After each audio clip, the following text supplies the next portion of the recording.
Welcome to the 2026 Future Games, the biggest event of the summer for the nation's top uncommitted players. A year ago, 483 players committed out of this event, 316 of them committing to Power 4 programs, and they put on a show for over 400 college coaches, and the path to those dreams being realized begins now.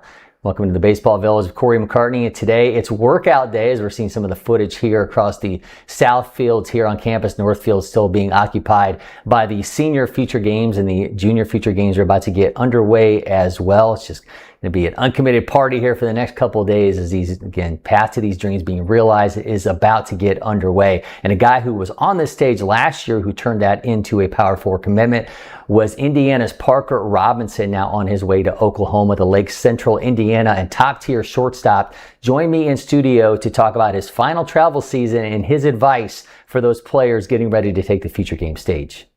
Joined by Oklahoma commit Parker Robinson out of Lake Central, Indiana, two-time state champion, as well as the Hoosier State's number 12 player in 2027. Parker, man, good to see you. Appreciate the time. Good to see you. I hate to start things off with a wistful note. Last travel season. Are there things that you're appreciating this summer that maybe in the past you kind of just were like part of the rotation, but now you're like, man, this is the last time I get to do this? Yeah, I mean, everything really, this is going to be my last summer travel season. I've been playing since I was, 8? Yeah, I got to cherish everything. What about with the family? Are there things that you guys are doing together this summer that you're like, hey, this is the last time? Yeah, usually we would just be like tournament to tournament, but now my dad's telling me to just like take it in, slow down a little bit, don't rush it. I love that. I love this comment too in your prep baseball profile. It really stood out. It says a leaner, more athletic, more muscular look. And that was after you went from a 6'9", 760 in March of 2024 to now 6'7", a year later. Take me through the process of building that speed and building out a body that was built for speed. Yeah, so honestly, that off season, I just hit the weight so hard. I was in the weight room 4 times a week every day. And then my speed guy, Jason Griffin, we were doing speed work after every single workout to make sure I wasn't getting tight from all the lifting and everything. And then it just happened naturally. Were there things that you were just like, something has to change? Or did you just kind of feel like it was just a natural progression? Just athleticism. I was just like training to be more athletic, and then it just naturally came with it. What's the next evolution for you as a player? Is it something at the plate? Is it something in the field? Is it a read on the ball? Like what's the next piece? Honestly, just more power, hitting the weights a little bit more, just getting some more power in the box. We are days away from the Future Games. This was a life-changing event for you. What's your message to a player that's getting ready to go through what you experienced? Take it and play like there's no scouts there. Don't play tight. But how hard is that? It's definitely easier said than done, but yeah. If you're able to do that, you'll be set.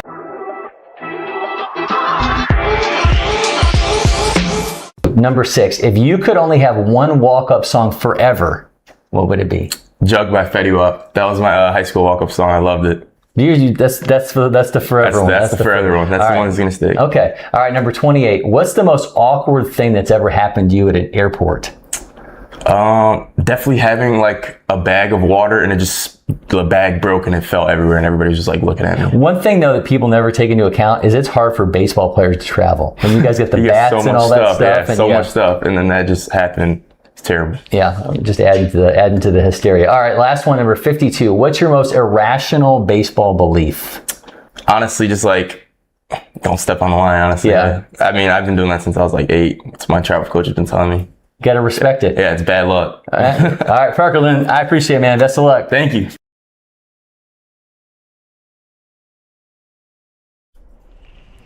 Here we are, workout day underway, now joined by Taylor Berg, Utah scouting director for prep baseball. And I think, do you remember like Taylor, like the old Batman TV show where they would like do stuff and it would be like sideways? Apparently we got that going on down on one of our fields right now. But yeah, this is incredible. Well, appreciate you joining us. Joined prep baseball as a state director a year ago. You said this is your 4th, 5th Future Games. Tell me about this side of it and being the guy that's the one that gets to extend those invitations. Yeah, no, it's an awesome opportunity. I was coaching for 6 years and kind of jumped at the opportunity that was given last year to be more involved with the entire state.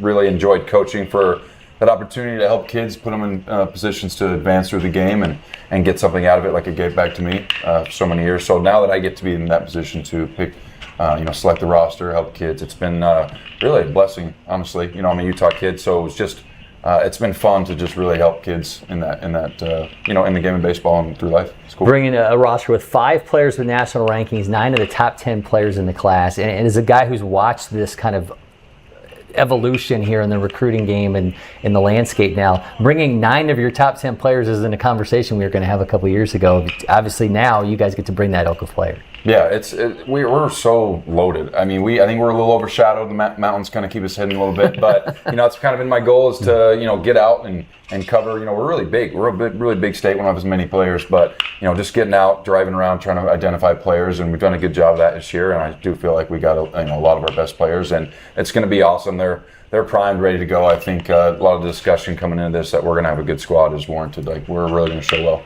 Workout day today, you guys play Nevada on Thursday, Arizona on Friday, and Hawaii on Saturday. Pitching rotation. I want to start off with Thursday. You guys got each of these guys going 2 innings.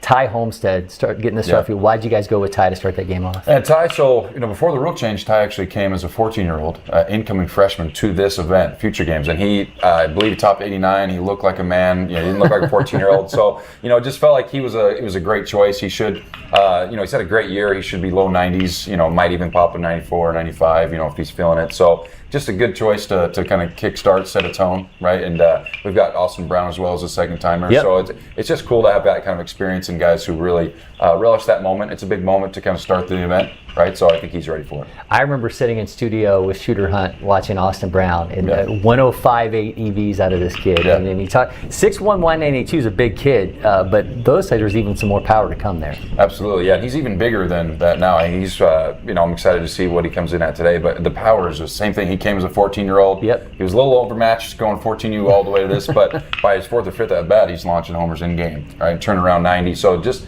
really smart player, really mature player as well. Just obviously line-to-line power. It's exciting, but he's just a good kid. I've heard a lot of excitement about everybody wanting to see Jake Welch, the number 2 player in your state. Talking about 5'11", 170-pounder, 16th ranked shortstop in the nation, runs a 6'8", 104.7 EVs, 83.4 bat speed, and he can get on the mound and run it up to 96. Yeah, he's special. Yeah, I mean, what's crazy is like when I took over last year, it was the state playoffs. I caught a little clip of him right before I got officially hired, and he wasn't even really starting. He was kind of a role player. So to see the growth from that to what he's become now, which I even think he continues to climb up the national rankings, has been pretty special.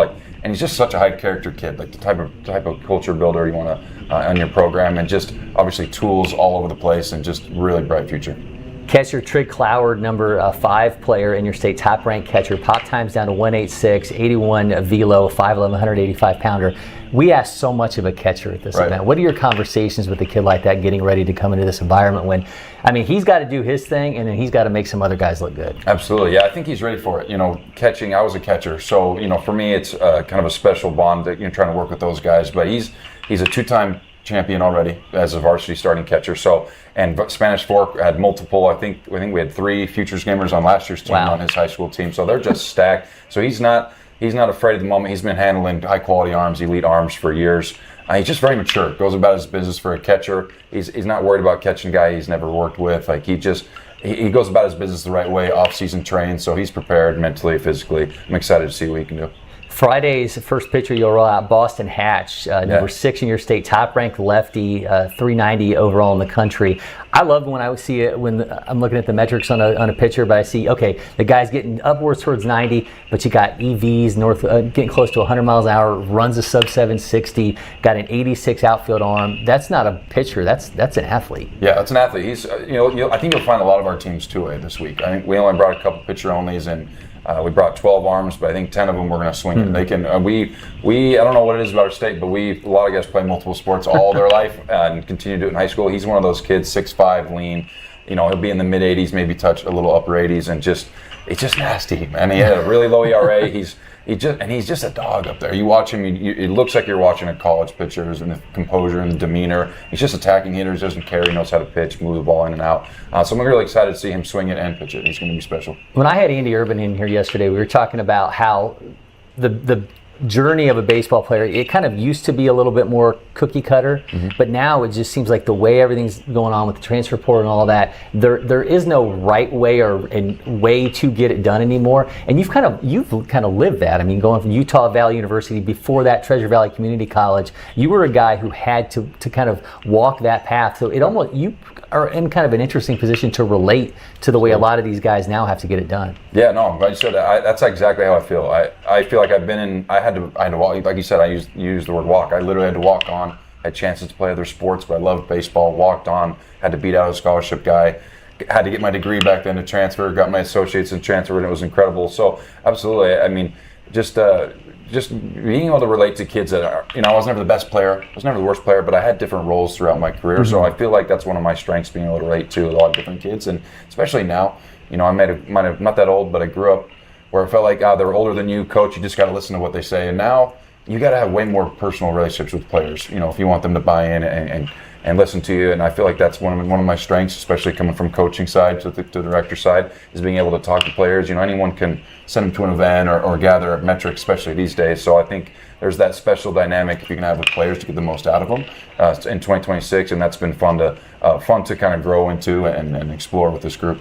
I know you guys love bringing those players with the high rankings in your state and letting everybody see those guys they were expecting to see, but I know there's also a little pride for you to bring somebody maybe who's a little under the radar and you're hoping he pops here. Who are maybe some of those guys for you? Yeah, I'll rattle off quick three. All three of them didn't really play a ton of varsity, but absolutely could have. One of those situations where state champions in two of the cases, or actually all three of the cases. Matthew Ladd, American Fork, he'll be up to 90, maybe even 91 on an arm. Didn't get a lot, but they were state champs back-to-back 6A. Then you've got Kingston McLeod, 5A runner-up. He's special metrically. I'm going to let him go through the workout as a position player because he's just so toolsy. But he'll be 90 on the mound as well. And then Cash Sisner, 6'4", crazy athletic, 6'6" runner. He should pop a 90 on the mound too, behind another state champion at Snow Canyon. So and that's the fun part, like you said, being able to watch and get out in players. It's not just going off the max preps who played the best.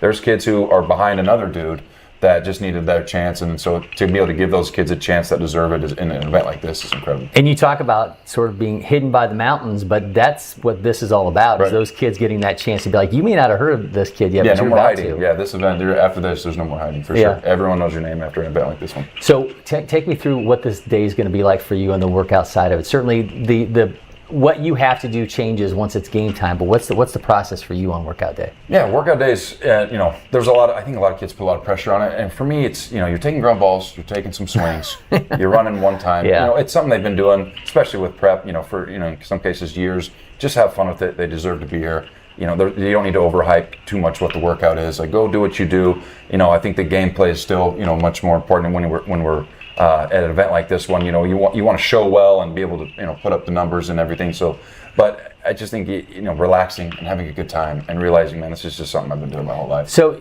I know you wrestled. So I did, for being a catcher, how pivotal was that when you think about, the ability to have that kind of lower body, to be able to have that, that understanding of your lower body, how to make it work for you? Yeah, I didn't start wrestling until my sophomore year in high school, but it was a total blessing. I think still the last time I saw a six-pack on myself was wrestling. But, it was great. I think it really helped both. I had always had good hip flexibility, is why I kind of stayed catching even though I got tall, and it really helped me in wrestling. I was really bad in my first year and then ended up taking third as a senior, and it was just a really fun experience, and definitely one of those sports that helps help the other, and especially with football, all three of them kind of got things and pulled things from, and I think ultimately helped me in baseball moving forward. Were you an offensive lineman too? I was offensive defensive lineman, smaller school, so I wasn't too big on, but it was tough. So the wrestling, getting me back, just helped tough leverage, how to use your body, all the little things. So yeah, absolutely. Yeah, I'd ask you what your finishing move was, but I know that's a different kind of wrestling. So throws. I was always tall, and so I like to throw guys if I could, but it was a good experience. I definitely recommend kids give it a shot if they've never done it. You'll never know how tough you really are until you get into something like that. Great stuff, Taylor, man. Listen, I appreciate it. Thanks for having me, man. Enjoy future games. It was awesome. Appreciate it.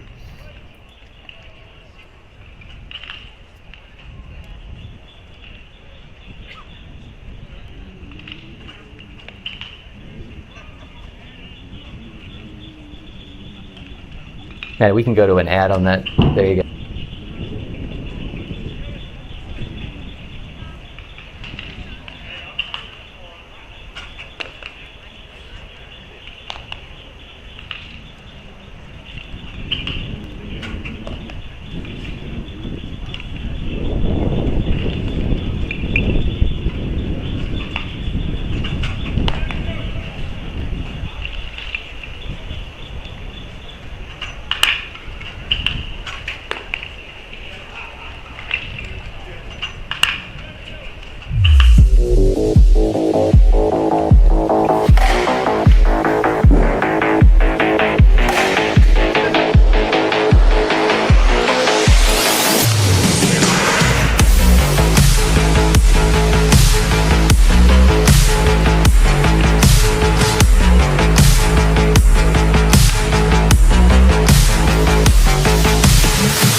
There's nothing more important for your organization than the look and functionality of where your team spends most of their time. Here at Netting Pros and Stadionic, we create iconic facilities that exceed industry standards and become the headline of your organization. We've worked with dozens of the top leagues, collegiate programs, and professional baseball organizations. We are here at Clemson University to build our second baseball field on a football field. And having that partner with Netting Pros to be able to look at that and say, how can we make this happen that could be great for fans, great for the experience, and they nailed it. We have customized solutions for whatever your needs may be to help every aspect of your project, bringing facilities to life. You got to make sure that we're having the top premier products. We want the best for our guys. Without great partnerships and collaboration with Netting Pros, we wouldn't be able to pull this off. We're confident that your venue will stand above the rest and your vision for the future will be made into a reality.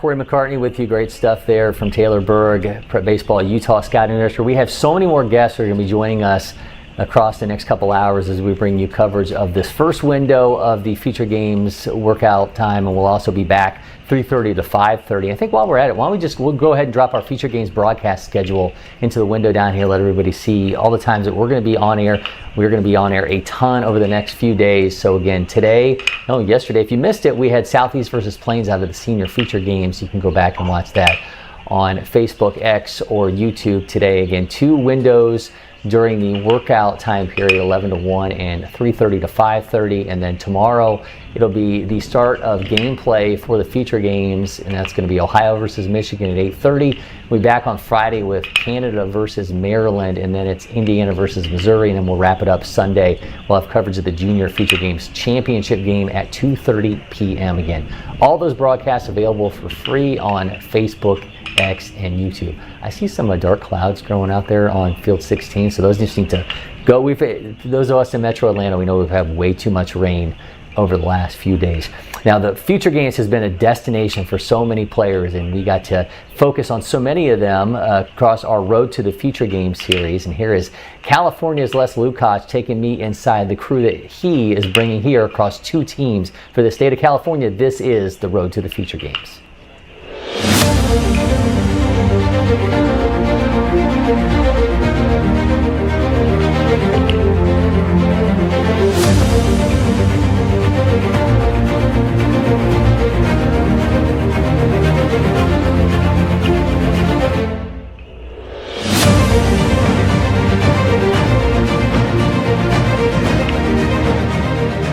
California, a couple of legends told us, knows how to party, and we'll expect nothing less from the players representing the Golden State for the summer's biggest party for uncommitted players at Future Games. We welcome in California State Director Les Lukacs. Les, man, great seeing you.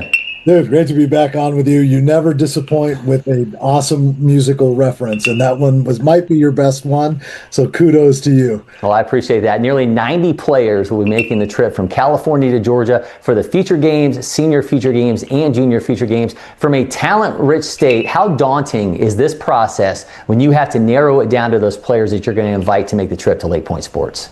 Man, it's a little overwhelming. You know, we obviously run a tryout for all of these, and, you know, it can get pretty difficult, right, when you're trying to select these teams. I mean, so many deserving players. But in the end, you know, we kind of went with our gut on a couple of players this year, and, you know, we tend to do that every year, and it seems to work out for the players. So that's ultimately what it's about, is the opportunity for all these guys. But it is pretty daunting, right, when you know, have to really go down the fine-tooth comb with some of these guys, comparing them to others. So, you know, it's a lot of fun, though, and we're looking forward to being back in Georgia here now, I guess, in a couple of weeks. We're going to put our focus on 5 players and start out with the shortstops. 3 of the top 6 players at the position from California will be in attendance. Ryan Sheffer out of Oaks Christian, number 2 among shortstops, number 2 overall in the state. Linfield Christian's Tice Johnson, number 4 in the state at the position.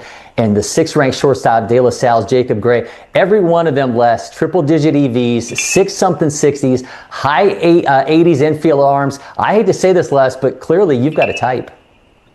Yeah, we do have a type, right? I mean, it's really athletic guys that can play the middle of the diamond, and all 3 of these guys have proven to be that. You know, we'll start with Sheffer. You know, he played a little bit as a freshman, started as a sophomore there at Oaks Christian, came to the super sophomore games last year, was one of the top 3, 4, 5 players in attendance. He came to the pro case this year, more than held his own as we split it up a little bit differently this year. As a 28 going against some really good 27 arms, he certainly hung in there and did a good job. Really good fielder. He can run into one on occasion, as he proved during the high school season, where I think he hit 3 bombs.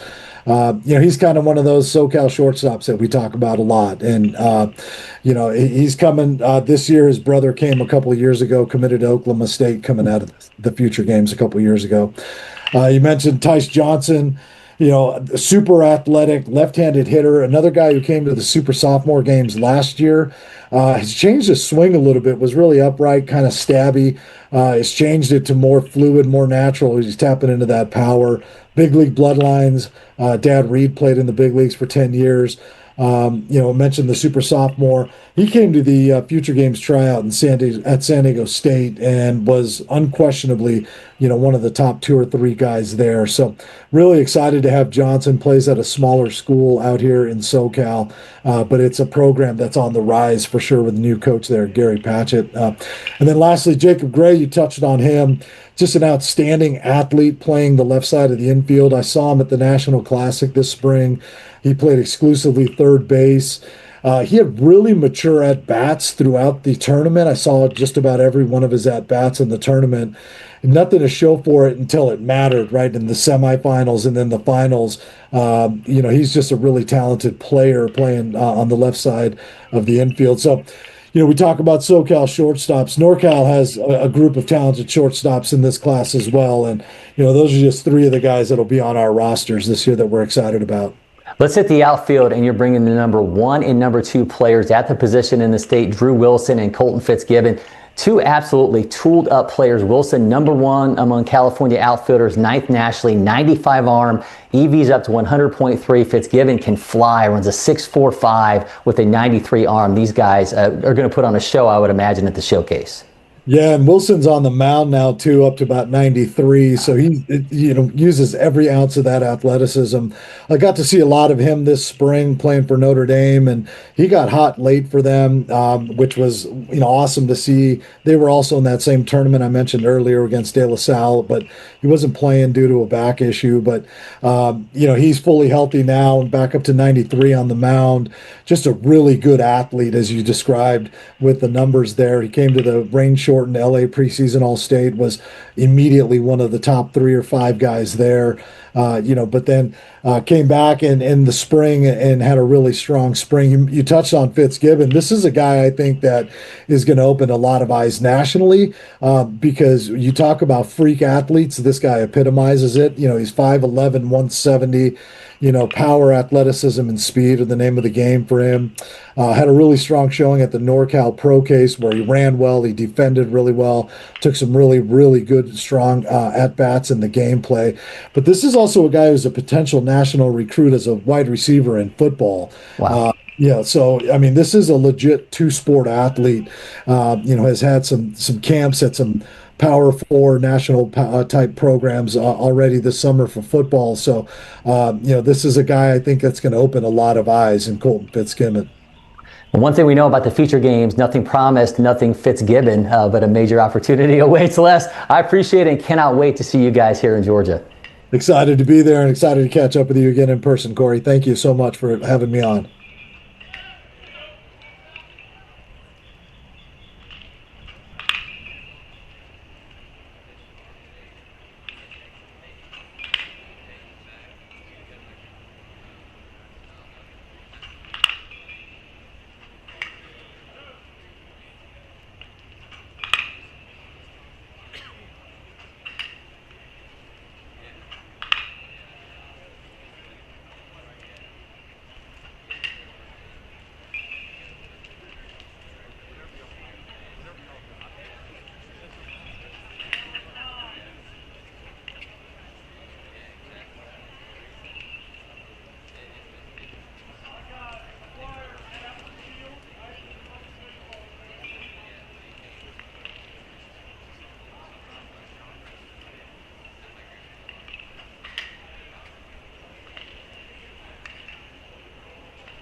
Welcome back in now, joined by Prep Baseball Arizona scouting director Tony Torres. Tony, man, good to see you. Appreciate the time. All right, thank you for having me.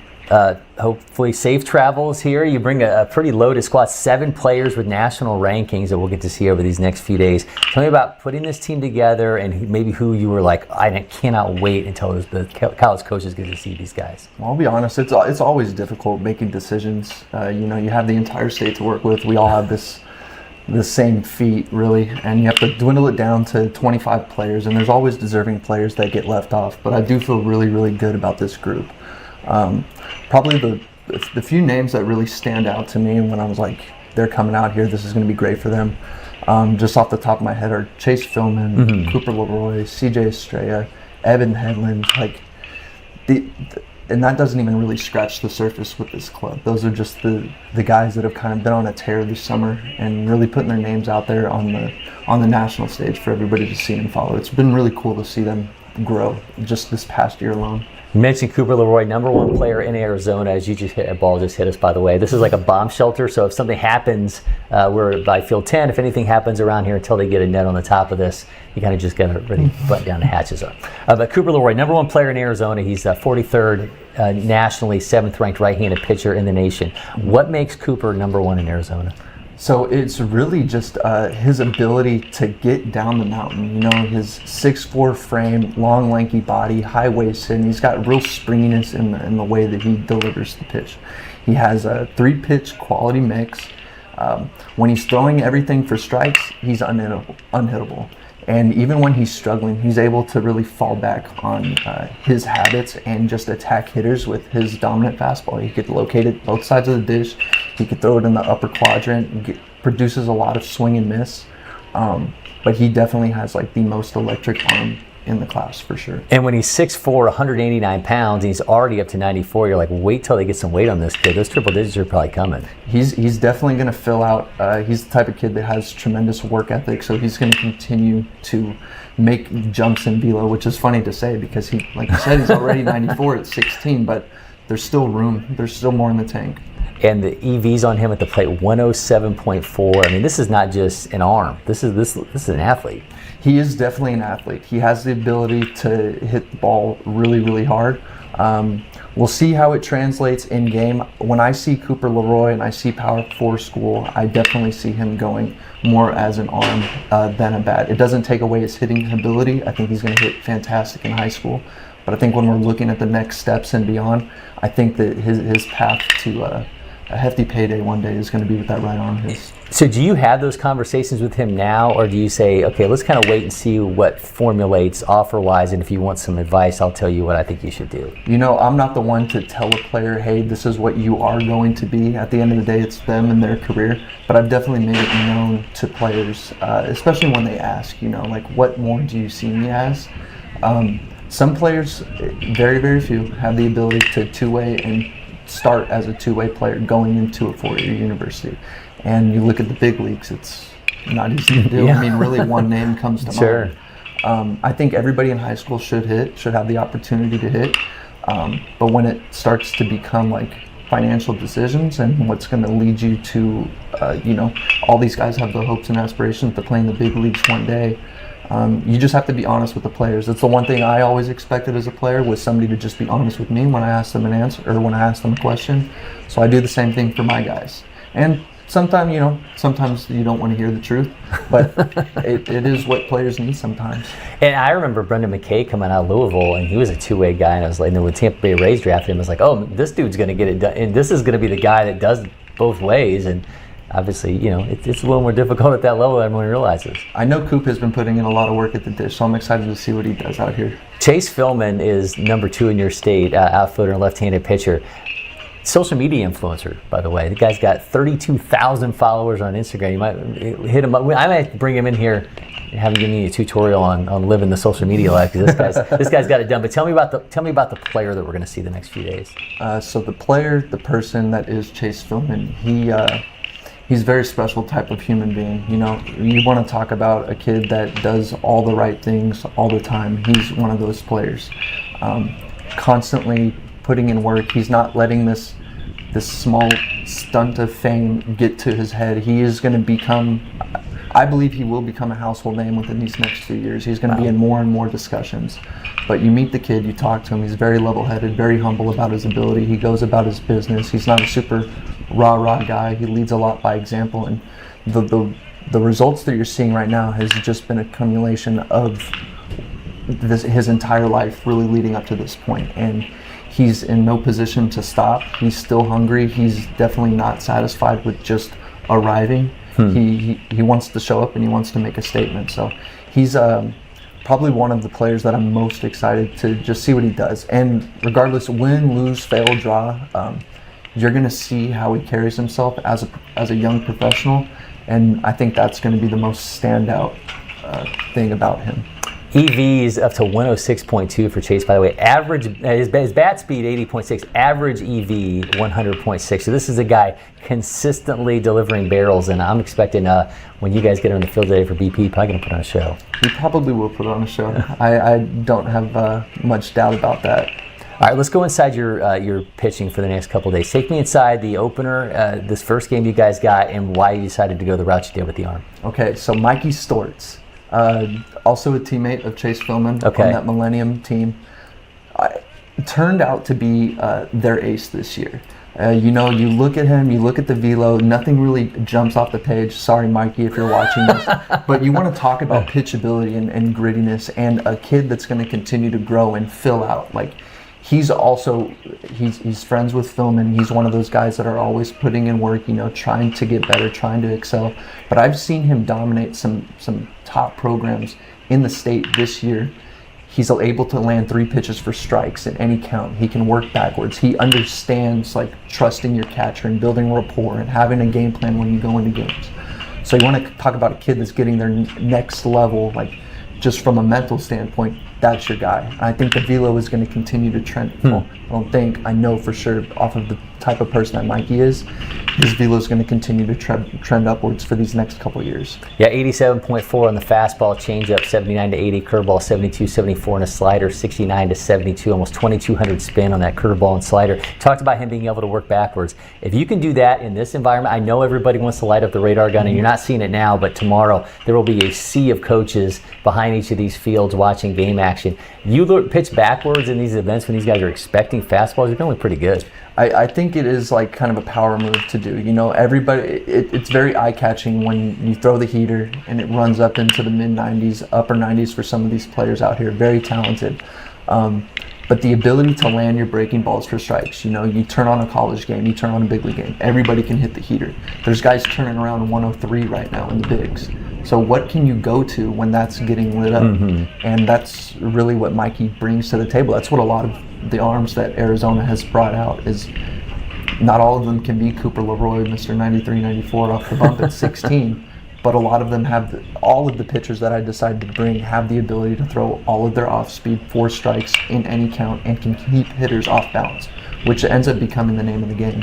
And with these kids only being 16 years old, you look at their frame, you look at their work ethic, and that's where the projectability comes in. That's our jobs as scouts, is to identify the ones that are figuring out and are going to continue to take steps forward. You'll go from him to Jack Lane, and it feels like you guys kind of have this set up where we talked about 7 ranked players and nationally ranked players for you guys.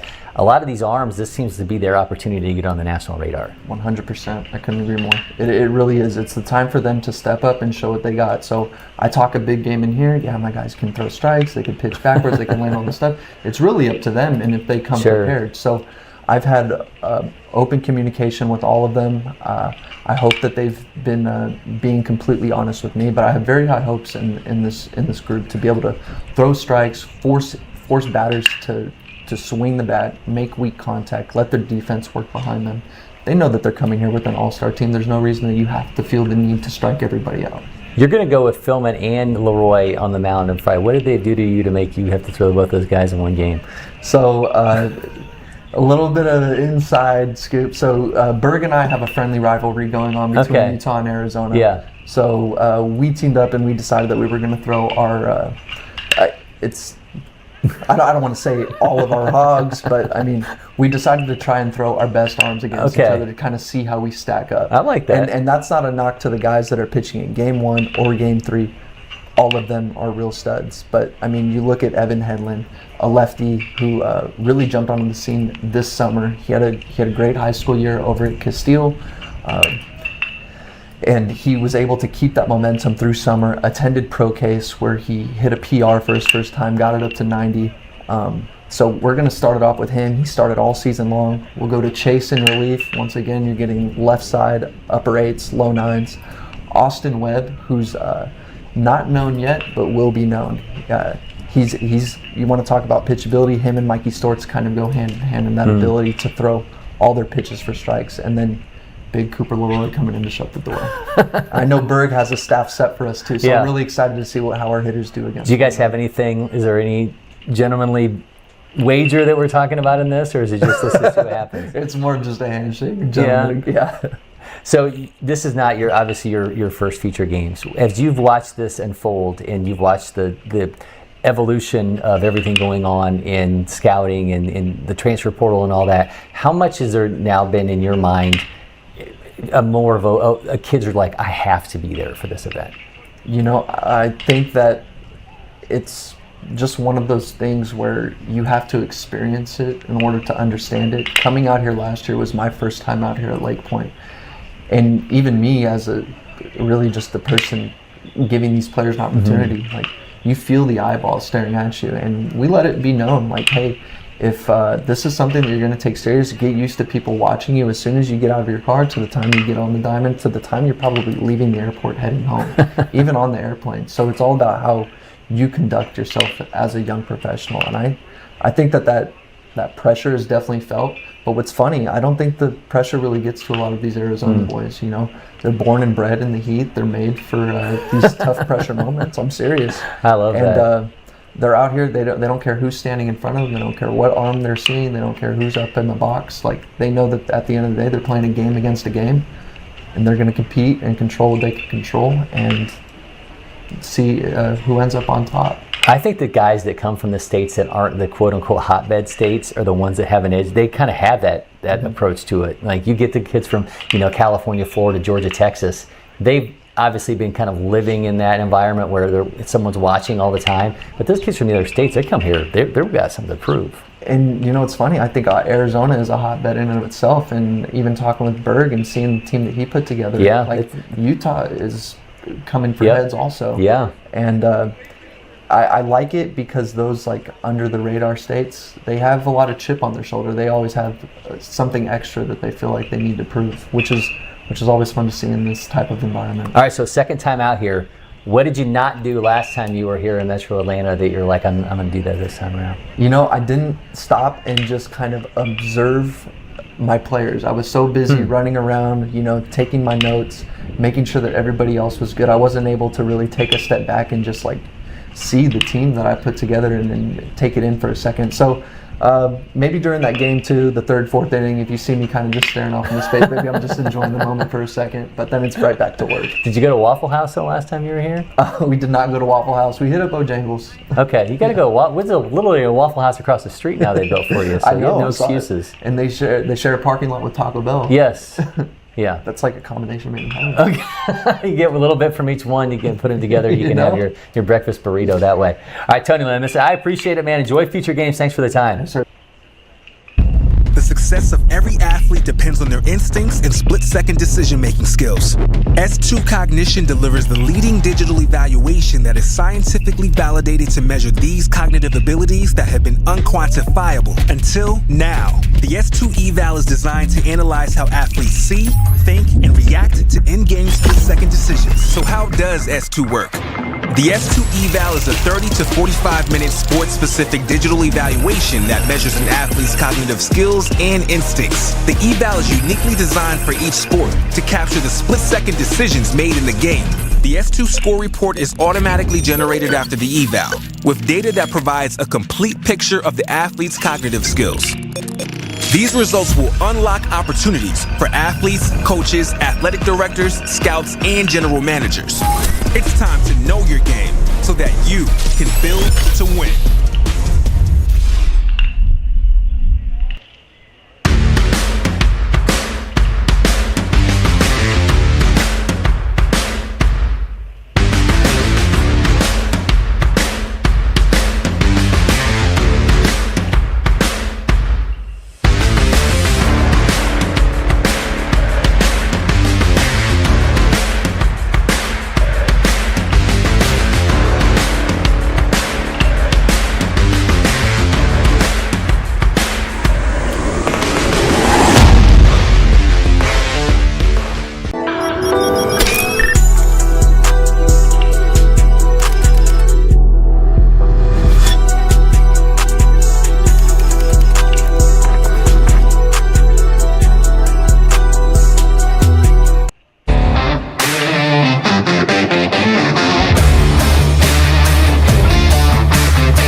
We are in studio. Mikey Batiste, Ontario's #1 player, 14th player in the outfielder in the nation. That's our nation, by the way. Yeah, no, I got 53rd overall. Mikey, I appreciate the time. Thank you so much. Thank you for having me. Back for your second feature games. Mm-hmm. Tell me about what's different this time around, knowing that those coaches are looking at you a little bit differently than they did a year ago. One, I'm way more comfortable. I've done this before. I've lived it before. And it's all about knowing that, I've done it before and having the confidence to go out there and, swing away. Like it's knowing that I've done it before. And that's really it. That's most, like, that's the best I can put it. I've done it before and just to do calm and know that I did my job last year against older competition and know that I should come in and play against, now I'm playing against my age. So. When I talk to scouting directors who bring that younger guy up, they almost kind of seem as like the foundational piece for the next year because they can be the guy that can talk to others and be like, hey, this is what the future games are like. How did you kind of approach it from that end of almost being like that cornerstone piece for Team Canada? Right. I've already been like most of like the players have already asked me how to go last year and what to expect and what to expect. And I told him it's not like Canada is great, yeah, but there's a lot of there's some kids down here that I've never seen before. Now Canada competition it's made me a whole better player, and I came down here last year and it opened my eyes because I was playing pitching you and then coming here 16 years and it was a big change and I had to adjust, and that's why I tell people my teammates here that you're gonna have to adjust a little bit. It's gonna come on you. It's gonna be pretty quick. I love that you kind of took us there with the Canadian baseball side because there were 13 Canadian players taken in this last MLB draft. Carter Beck at number 26, Elliot Lascelles goes 60th by the Padres. 5 Canadians were at the MLB draft combine. Right. Are we giving enough credit here in the United States to Canadian baseball in your eyes? No, they're no, you guys. Well. It's like Canadian baseball players are legit. It's just the weather, and it's just hard to get them in enough baseball. Like Canadian players are really legit, and I've played against some amazing players and players I was like, wow, he's really good, and he could 100% play with the best players in the nation. It's just hard to get some players down here and play enough baseball. Yeah, and a lot of guys end up having to do the gap year, do the grad year and all that. It's like you guys are looking for exposure. And obviously you're here, you're getting that exposure. #1 player in Ontario, again, 53rd ranked player in the nation. It's coming for you. What do you tell those other guys up there that are maybe like, when's my shot coming or how do I get on the radar? Basically what I tell them is just don't even worry about it. It's going to come. You can't force it. It's it's nothing you can do to force a ranking or the exposure. If you play your game, is going to come. And that's what I've told most people, as people told me, and I played my game. My thing is I hit balls far. That's my thing. I try to hit balls far. I do that. That's my job. You like that? Remember that Big Allen? I hit dingers. Yeah. Yeah. Mikey Bats. They play. I'm sure that's the nickname, right? Yeah, Big Mike, definitely. Yeah. Yeah. EV's up to 104.3, bat speed of a ridiculous 85.8, outfield 96 velo. The metrics are absurd. When you look at a showcase environment, what are you looking to do? I'm looking to show them everything I have. I try to, one starts with a warm up. I don't change anything I do from a game. I warm up the same way and I play the same way, basically. Just keep it simple. Yes, just keep it simple. Don't overthink it. Don't try and get too much in your head. And yeah, there's a bunch of scouts out there, but if it's just, I'll say confidence comes from deliberate practice and past experience. That's what I've been told, from most of my coaches. And I have the past experience with coming here last year, and then I practice hard. So that's where I get all my confidence from. Tell me about your path to baseball. Obviously, your dad, Mike, was a Raptors assistant coach, now on his way to Panathinaikos, where he's a Greek Hall of Famer, which is unbelievable. Obviously, basketball, there was probably some pull there. How did you find your way into the game of baseball? So my older cousin, he played baseball before me. And I had no interest in playing baseball at first. And I remember I went to go visit him, and he had these really nice jerseys. And the one thing that stuck out to me was his socks. And I've told the story a bunch of times. His socks were they're awesome to me. I was astonished. And he told me I had to play baseball to get these socks. Mind you, I didn't even live in California at the time, which is where he lives. And I started playing. And it's just been ever since. And the funny part is, I have no idea what the socks look like, and he has no idea what the socks look like either. So I can pull all my credit to that. They were destiny. Yeah. So tell me though about your dad, what he's taught you about being a professional. Obviously different sports, but what has he taught you about kind of shouldering that load of being a professional? Definitely like the professional side of everything, like how the professionals work, how they talk, how they treat other people. Definitely like the big thing he's told me is being a good person. The number one thing he's told me is if I were to stop playing baseball today, would I be known as a good person, a good teammate, or a bad person? So that's the number one thing. The number one thing I've took from him, and that's why I try to be as happy as person. I thought being a coach, he would tell you be coachable. That would be number one. But that's definitely he's told me so many things, but I'm not there. There's just so many things I can tell him. We'd be here for an hour. But yeah, that's like the main thing is being a good person, being coachable. Yeah. Tell me the Ontario take on Drake. He is he's one of the number one people out there. He's my favorite artist as well. And he wasn't my favorite artist before moving to Canada. That's all I can say is basically that's how it is. That's how influential he is out there. What do you miss about the Great White North when you're down here playing ball? Oh, the weather. The weather in Canada is it's depressing almost. It's like you'll wake up one day, it's nice. I remember in the spring is when it's really annoying because you'll wake up one day, it'll be 70 degrees, it was 20 degrees or something like that in Celsius. You wake up the next morning, it's snowing. It's just how it is, and it's rough because I gotta change. It's you gotta get used to your clothes and everything. Now you gotta switch to a big old puffer jacket. So it's and then obviously the snow and hard. You can't play any high school baseball. Yeah. So that's the one thing is the weather. It's rough. All right, one thing I know is Mikey can handle himself. We're gonna play a little random questions here with Mikey Batiste. Okay.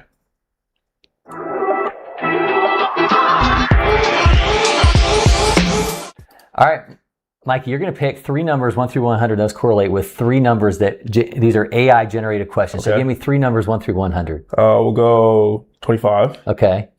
We'll go 67. All right. And we'll go 81. Those numbers mean anything, or are you just randomly picking numbers? Just randomly picking numbers. 25 is here. Okay, there you go. Yeah, I guess I could have probably figured that out. All right, number 25. What's the worst baseball smell?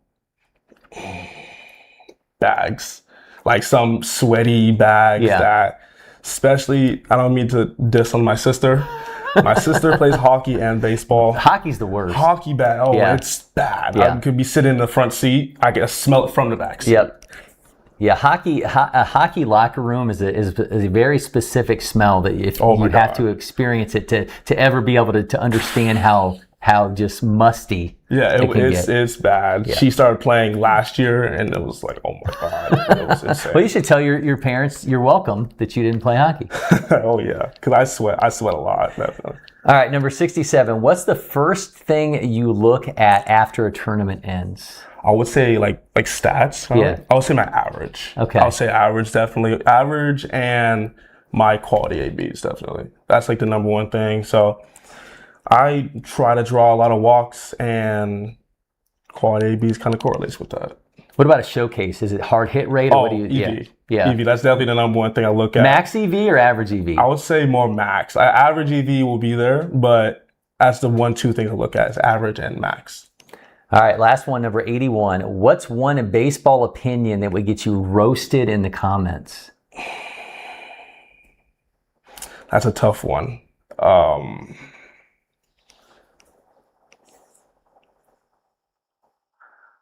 Oh, God. I don't know. I would say pit vipers are extremely ugly. I don't like pit vipers. They don't look, I guess a lot of young kids use them, but pit vipers are not quality. They're not professional at all. Oh, I'm going to pander and give you one too. That Jose Bautista has the greatest bat flip. Oh, 100%. Yeah, 100%. That I watched that clip. Like they show that clip a lot out there. So they do. I see it at least 3 times a month. So I was covering the Braves when he kind of had like his last little run there when we got to be around him. That dude is that's a different breed of animal right there. Oh my God! I wish I was there to see that that bat flip.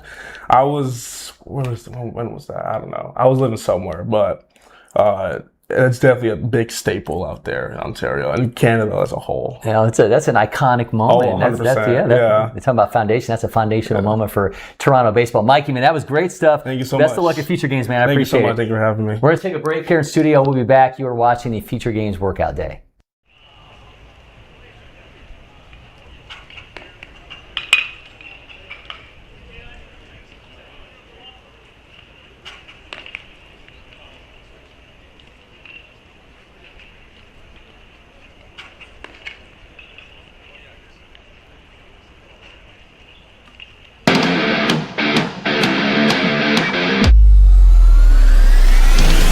There's nothing more important for your organization than the look and functionality of where your team spends most of their time.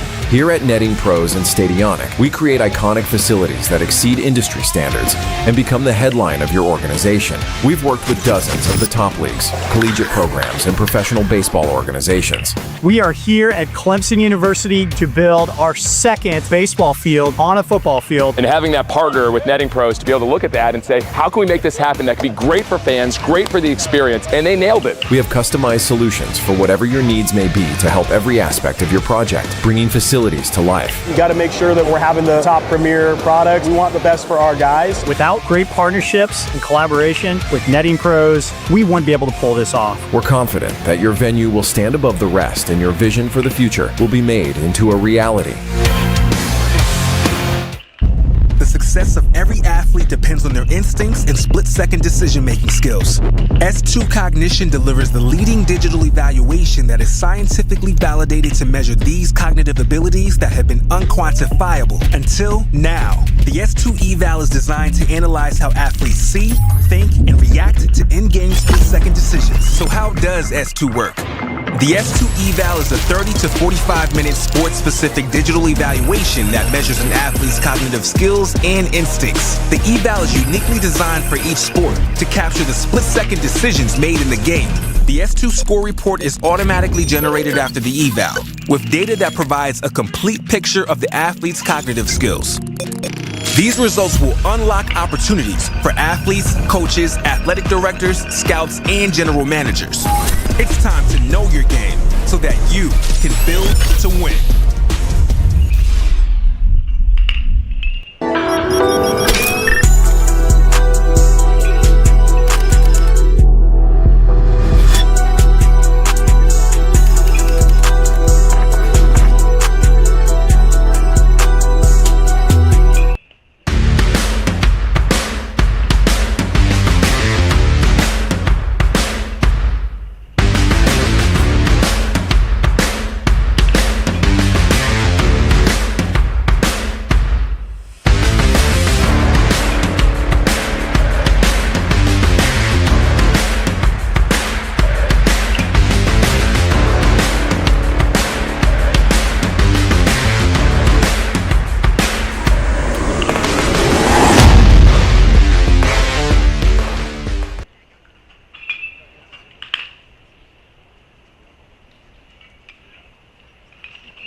Welcome back in studio, now joined by Prep Baseball Iowa Scouting Director Tyler Cropley. Tyler, man, appreciate you stopping by. Yeah, absolutely, no problem. Tell me about this squad that you guys are bringing with Team Midwest. There are 6 nationally ranked players out of Iowa on this squad, but you guys were putting this together, and Rob Allison said, tell me who's got to come here from Iowa. Take me inside that process. Yeah, I think over the last year, like, Rob's helped me a lot with getting to know these guys. Obviously, he's got some input still, which is nice, having him in the background doing things for me. But yeah, I think I'm really excited for these guys coming down. I think it's a good opportunity for all of them, and they play baseball at a really high level this summer, and going to see what they can do. You guys have such an interesting situation. It seems like we talk about this every year with Iowa, but the fact that your high school season runs so late into the year, I mean, it just complicates matters for you guys doing this. Yeah, for sure. And there's some kids that are in the state tournament still that would be down here, but fortunately they're still fighting for a state title, and I hope they go out and win the thing. But then, yeah, there's a big opportunity down here, and at the end of the day, they're still playing. So. Does it make it feel like this opportunity is more elevated for those guys because they don't get to have the typical travel experience that most kids do? Yeah, I mean, there's good for the high school season. In the summertime, they get to play a lot of games. They're with their buddies. But yes, there's like the travel ball aspect. They're not getting out. The coaches aren't seeing them. But yeah, I think this is a big one for them if they're not in the state tournament. But at the end of the day, like, I was an Iowa guy, played high school ball in Iowa. I love the state tournament. Went there 2 years. But yeah, I think, like you said, this is a big opportunity for them to be down here with the high school season when it is. I remember we had Eric Munson's son playing here a couple of years ago, and he had to come down and do the fall travel season. He's like, this is the only time I get to experience. You just want to have that travel experience. You get it when you can. Yeah, because you're playing, obviously, like, the best players in each state when you get down here. And the high school season, you just never know what you're going to get from day in and day out, especially at the lower levels in Iowa. But yeah, like, you come down and you're competing 1 through 9 for the entire inning. How hard does it make it recruiting in the state of Iowa when it's so spread out and you guys are only getting kind of that window to try to figure out who you're going to get down here? Yeah, I think when it's the nice part is I live on the eastern side of the state now, and my parents still live on the other side. So if I need to go back and do something over there, do some laundry. Yep, go over there and see my parents. I got 2 boys, and they can see their grandkids. But yeah, it's nice having, obviously, Rob's in Des Moines now too, so he can help me out there. But going out as much as I can to see him before I start making decisions on something like this. Let's go inside some of the guys you guys have on Midwest out of Iowa. Brooks Bond, number 1 player in the state, shortstop, 108 in the nation, 31st ranked shortstop, 6'8", 760 for this guy, 102.2 EV, 80.3 bat speed. What are we going to see out of Brooks in game? Yeah, I think you're going to see him play the game really hard. I think that's what makes him stand out and why he's won. He's got the metrics and everything else for it, but at the end of the day, like, he's the guy on the field that's directing traffic, and I think you're going to see that down here. He's a former junior feature gamer. How much does that, when you guys are talking to kids, how much does that matter to you guys to get a guy that kind of understands the lay of the land? Yeah, like the guys that have been down here before, they know what they're going to expect and how the situation's going to run. Makes them more comfortable for sure, because you get a kid that hasn't been down here to something this big before, and it's very eye-opening for them. There's the nerves that pop through. So hopefully this time around for him, it's very, very even keel. Brecken Miller out of Ankeny Centennial, top-ranked catcher in the state, 4th overall. Pop times on a 185, got an 86 catcher velo. You're a former catcher. What do you look at specifically when you're scouting a catcher, and what does Brecken bring to the table? Yeah, I think I have this conversation with some people before. It's like, I catch myself being a little hard on catchers sometimes. That's just how it's probably going to be for a little bit. But I think he has the tools. Like, the arm strength is there. He can get on the mound and throw 92. Like, he's an all-around athlete and go to the outfield too. Just some of that stuff where you get an athlete behind the plate and you can do a lot of different things with them, even if they don't stick behind the plate. Like, if he's the best kid out there, you're probably going to either have him at short or behind the plate. A guy that's going to be catching the ball all the time. So yeah, I think Brecken's going to be one of those kids to watch as well. Carson Gill, top-ranked outfielder. He's 5th overall in the class in Iowa. 103.8 EVs, bat speed of 72.8, runs a 6.75, 97 outfield velo. That's an arm. Yeah, the arm is there for sure. He runs fast. He's got the exit velocity. Going through some things this summer that we were watching, but metrically, it's like, yes, this is for sure a kid that needs to be down here. He's going to get the looks. But at the end of the day, like, he's still got to go out and perform day in and day out. And he's got everything there. He just needs to refine a few things for him. But, yeah, it's going to be really fun to see him. That arm strength is pretty electric to see. Abraham DeSena out of Centerville, he's outfielder, another catcher. Are we going to see him behind the plate? believe we were just having him in the outfield for this event. He can play a little bit. Played a little shortstop this high school season for him. Caught. I think in the long term, probably an outfielder. Doesn't mean he can't be behind the plate, but just he's physical already. Like he's ready to hop into a program right away and go. And some of the numbers can keep going up, but I think he's in a really good spot right now. If you're telling a catcher that's going into an environment like this, I mean, how do you help them kind of understand the role that they have? Because there's a lot of that's asked of a catcher in this kind of a situation, in these game moments, because you got to get the guy's going to be amped on the mound. He's got all he sees what the catcher doesn't have to, which is all those coaches back there. Yeah, I think that's the biggest thing when you come to an event like this is where you're catching somebody you haven't caught before, and with them trying to go out and they're trying to post numbers and stuff like that, like getting them to calm down and be in the zone is the biggest thing, and the leadership behind the plate, like stepping out in front, calming the guy down, stuff like that. I think sometimes when kids get down here, they just kind of forget all that stuff, but the coaches still look for that. And if you can do that at a really high level, it really opens some eyes. I would assume that's just got to be so hard to catch a guy for the first time in an environment like that. Even if you get a BP session with him, he's going to be different in game than he's going to be. Yep, and not to go back on my own playing career, but my debut, I actually caught 2 guys I never caught before. So it's just like you never know when it's going to happen. But at the end of the day, you just back there catching the baseball and trying to make your life as easy as you can. One of the guys will be catching, Macklin Loftus out of Logan Magnolia, 7th ranked player in the state, 2nd ranked left-handed pitcher. Go inside the arsenal a little bit here. Fastball 91, changeup 74-76, got a curveball 74-76, a slider 73-74. What did you like about the arm? Yeah, I think he's made some big jumps in the last year, and I think that's why he got this opportunity to be down here. He had a really good summer, had a lot of strikeouts, pitched in some bigger games for him. A small town kid, just kind of works, and going to be really exciting for him to be on the mound against some of this top talent. We've talked the nationally ranked players that you guys are bringing. Who did you kind of look at and you said that they're going to be talking about that guy when this is over? Obviously, you got Brooks. Or do you mean like guys? Just guys that maybe aren't nationally ranked that you thought this is a guy I think could be on the radar when this is over? I think there's a kid, Mason Perry, or Mason. Sorry, he's from Perry.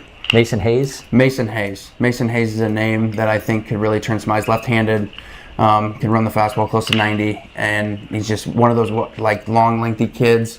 Got a little loose action with his arm. I think he could possibly turn some eyes down here as well.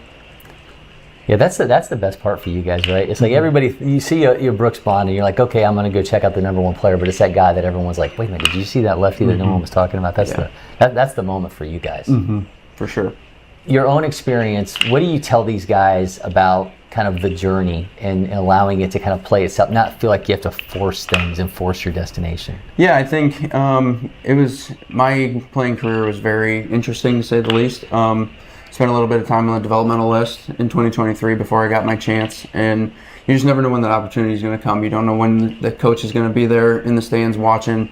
So go out and play the game the same way you always do, no matter what. If there's 1 fan in the stands or 30 or 300, it doesn't matter. I think that's the biggest thing. Go out and play your game, do what you do, and at the end of the day, no matter what, it's the same game. The bases are still 90 feet away. The guy's still 60 feet 6 inches. It's all the same. It's just, it gets elevated at a high level the higher you get, obviously, but the more you can slow it down, trust your work ethic, your process, everything will be fine. Got an opportunity at the big league level with the Royals. What is Bobby Witt Jr. like in person to watch the process? I think Bobby is a very humble person, and we played together in AA too. And right away, you could tell that there was a lot of pressure on Bobby being the first rounder for him. And right at the beginning, like fans were heckling him. He wasn't doing what he probably should have been doing or what he thought he should be doing. But he never showed it. It was never shown in the dugout, his body language, nothing like that. Really good player, obviously, but even better person. Kids love him. And you're going to have a lot of opportunity to tell us stories about Bobby Witt over the next few years. Tyler, man, listen, I appreciate it so much. Yeah, enjoy LakePoint, enjoy the future games. We're going to take a quick break in studio. We'll be back with our future game workout day. I've been on here for a long time, the last couple of days. We'll be back with more from LakePoint Sports. The success of every athlete depends on their instincts and split-second decision-making skills. S2 Cognition delivers the leading digital evaluation that is scientifically validated to measure these cognitive abilities that have been unquantifiable until now. The S2 eval is designed to analyze how athletes see, think, and react to in-game split-second decisions. So how does S2 work? The S2 eval is a 30 to 45-minute sports-specific digital evaluation that measures an athlete's cognitive skills and instincts. The eval is uniquely designed for each sport to capture the split-second decisions made in the game. The S2 score report is automatically generated after the eval, with data that provides a complete picture of the athlete's cognitive skills. These results will unlock opportunities for athletes, coaches, athletic directors, scouts, and general managers. It's time to know your game so that you can build to win.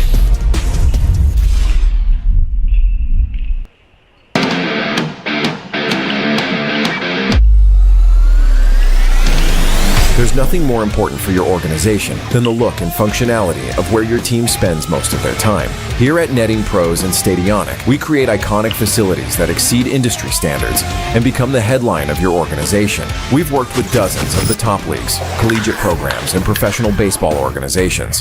We are here at Clemson University to build our second baseball field on a football field. And having that partner with Netting Pros to be able to look at that and say, how can we make this happen that can be great for fans, great for the experience, and they nailed it. We have customized solutions for whatever your needs may be to help every aspect of your project, bringing facilities to life. You got to make sure that we're having the top premier products. We want the best for our guys. Without great partnerships and collaboration with Netting Pros, we wouldn't be able to pull this off. We're confident that your venue will stand above the rest and your vision for the future will be made into a reality.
Welcome back. Our workout day coverage continues. Vinny Rottino Prep Baseball Wisconsin, scouting director. Vinny, man, good to see you again.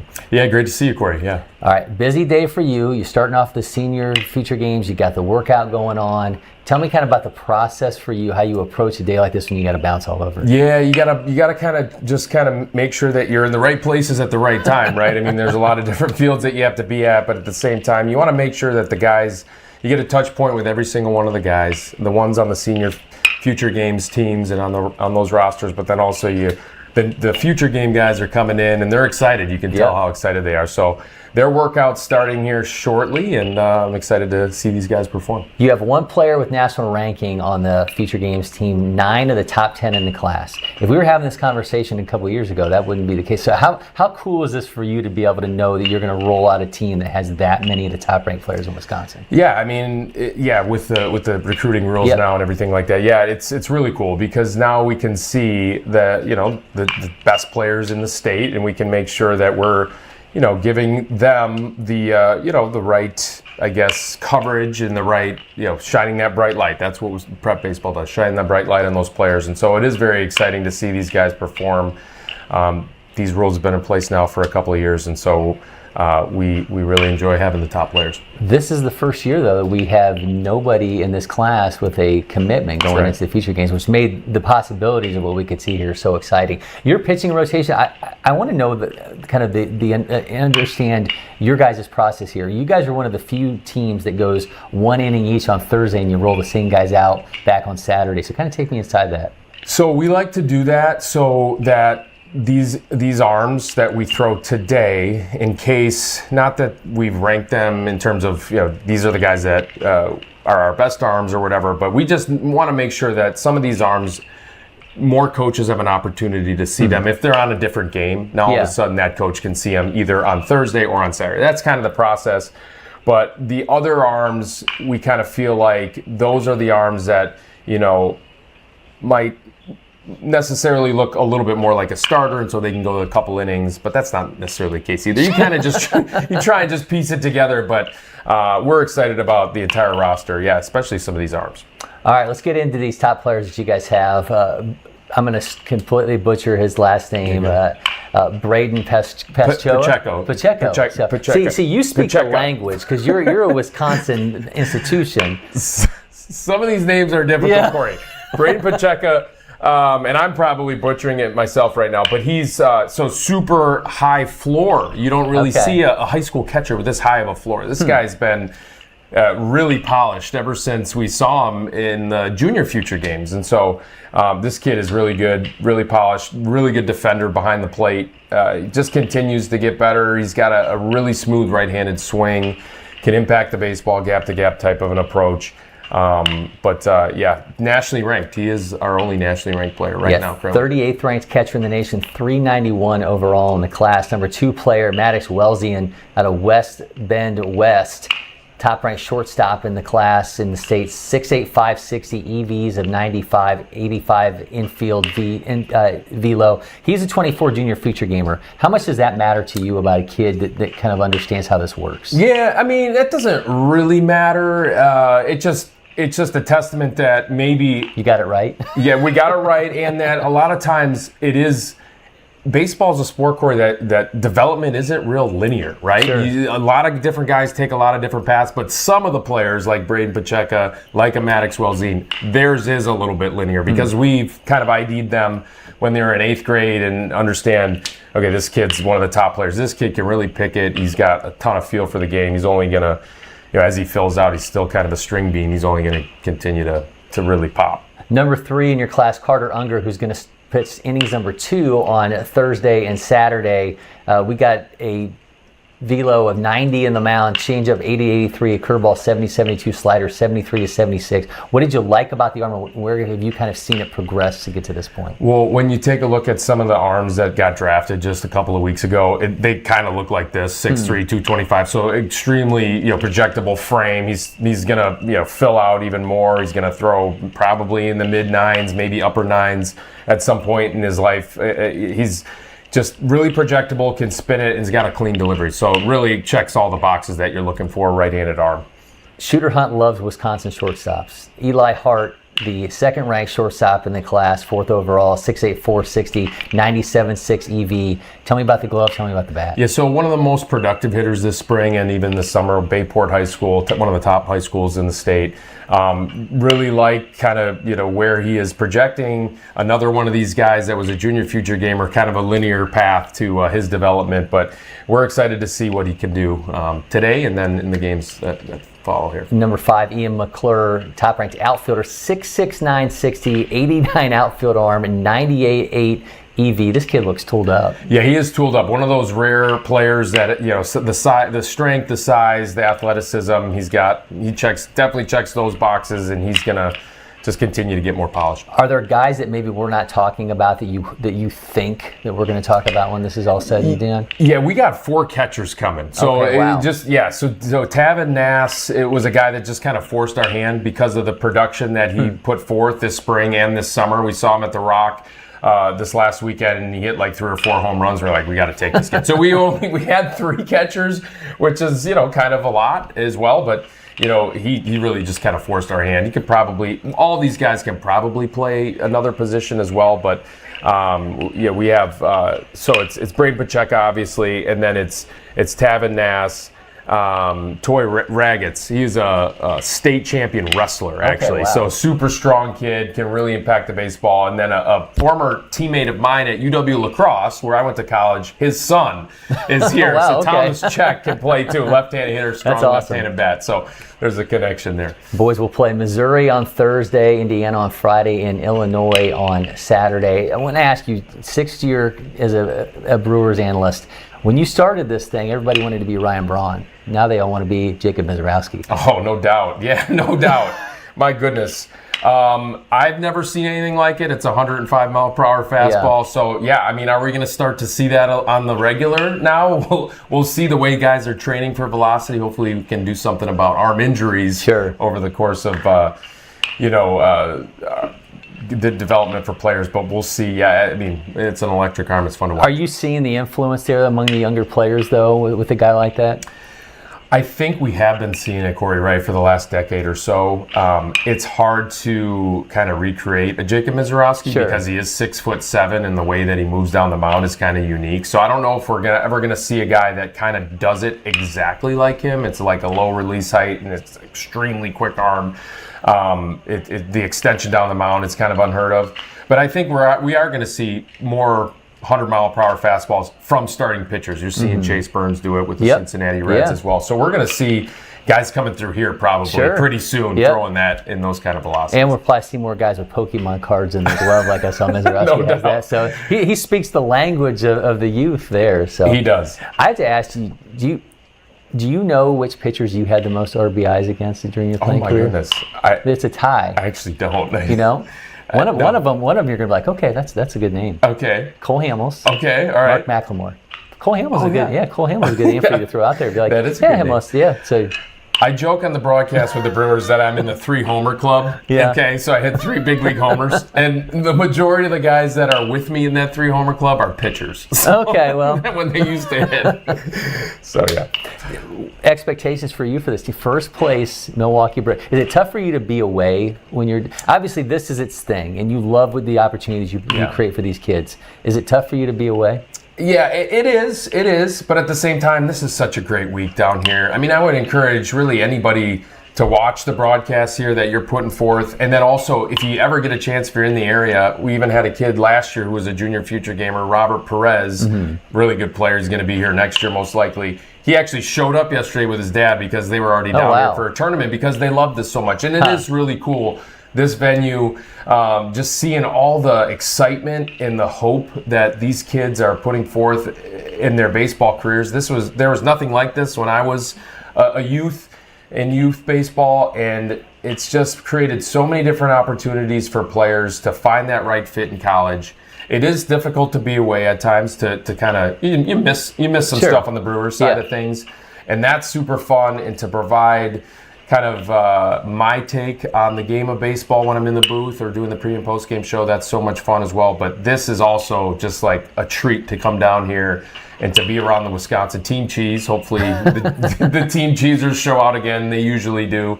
But it's this is an honor, really, to help out and be the scouting director for the state of Wisconsin. Everybody kind of has they'll do comps, right? Is it hard for you to not do comps when you spend so much time around the major leaguers?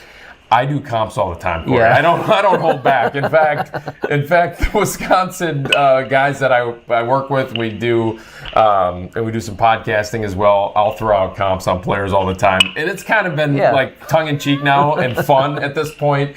But you try not to because it influences you in your scouting. Yeah. And you'll get biased, the scouting bias part of it.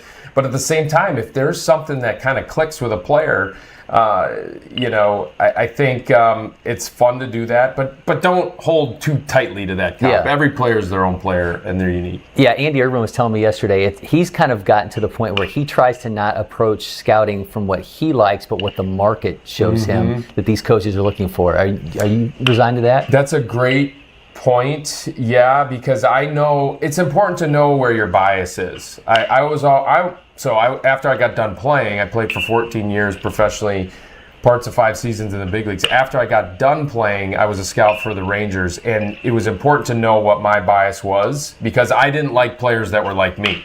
Okay, I just because I wasn't the most talented player, right? So I grinded my tail off. Not that I didn't like those players, I just didn't love them as much as tooled out guys, right? And so sometimes these super tooled out players that can't actually play the game of baseball, I kind of gravitated towards those guys, and I needed to know, well, wait a minute, you need to have a balance here. And so I think that's important to know where your bias lies in order to be a good scout. And then if you do get players wrong, just go ahead and review why. Understand where the deficiency was in your bias, because we're all biased towards something. But that's a great point with Andy to know, because that's how you learn to be better. Okay, so if a player doesn't really look like what you're looking for, but he's getting the results, and let's say he's got, and we're learning this through the new technology, right? He's got great IVB on his fastball or something that gets a ton of swing and miss, but the delivery's a little bit short and the body isn't great. There's not a lot of projectability, but you know what? That plays. You got to try and make the adjustment there and admit sometimes when you are kind of wrong to what the industry is liking and what results are going to give you. You know what I mean? Do you remember a time when you were, and I don't say wrong in a bad way, but I mean wrong in a good way, where it's like I didn't see it, but that guy ended up, he put it together. Yeah. There's, how many players have I gotten wrong for sure? You like to try and not forget about them, but there's some that stand out. The ones that I certainly got wrong, they were the ones that were the guys that were super tooled up, and I even forget some of the names now, that you see them like an A-ball, and they're hitting the ball to all fields in batting practice, way out of the ballpark, but there's some length in the swing, and then they run like unbelievably great times down to first base, and they have a cannon across the infield. They're just tooled out of their minds, but there's too much swing and miss. And those are the guys usually that I would get wrong. What about the other way though? I didn't see it, everybody else did, and this guy ended up putting it together. Those were the guys. Let's see. I can give you some examples of maybe. Did you mean that I saw but no one else saw? No, they saw it, but you didn't see it. Yeah. Maybe you're like, that's what Andy and I were talking about. He said there was an arm that is now in I think he said it was the Padres system, that he just didn't think, he thought the release point was a little off. Maybe, the mechanics just weren't there. The guy couldn't always locate, but then he puts it together. Now he's on his way. Yeah, it's usually, so I'm trying to think of some guys there's a guy, I wasn't scouting at the time, but last year a kid named Caleb Durbin came through in Milwaukee, and he was in spring training, and I'm like, this guy's 5'6". I can throw the ball right now harder than he can across the infield. And there's not a whole lot of things to really hang your hat on in terms of tools. He could run. The run was a little bit short, actually. He was third in Rookie of the Year voting last year with the Brewers, and then he goes over to the Red Sox this year, struggles mightily, right? And you're thinking, I was right. Well, now all of a sudden he's raking again. So you cannot count out the kids that have it in here. You really can't count them out. And so that's why, again, it's so important to learn from your past mistakes as a scout and understand, where did I miss? Usually where you miss, Cory, is the guys that have it in here and then really believe in themselves. So I tried to, and again, as a player, I saw that as well. Like the kids that were really had a lot of confidence and belief in themselves, like authentically believed in themselves. Those were the kids that were gonna really perform once they got to the next level, whether that was college or pro ball. I love when you guys have some honesty about the things. Oh, yeah. That's what it takes. Yeah. Oh, yeah. Vinny, listen, I appreciate it, man. Yeah, Enjoy anytime, LakePoint. Cory. Good to see you again. Yeah, you too. All right, we're headed out. We're going to take a break. We'll be back 3:30 window. Thanks for joining us during this workout time period of the feature games. We'll be back with so much more from LakePoint Sports. For now, we're signing off from the premier youth sports destination.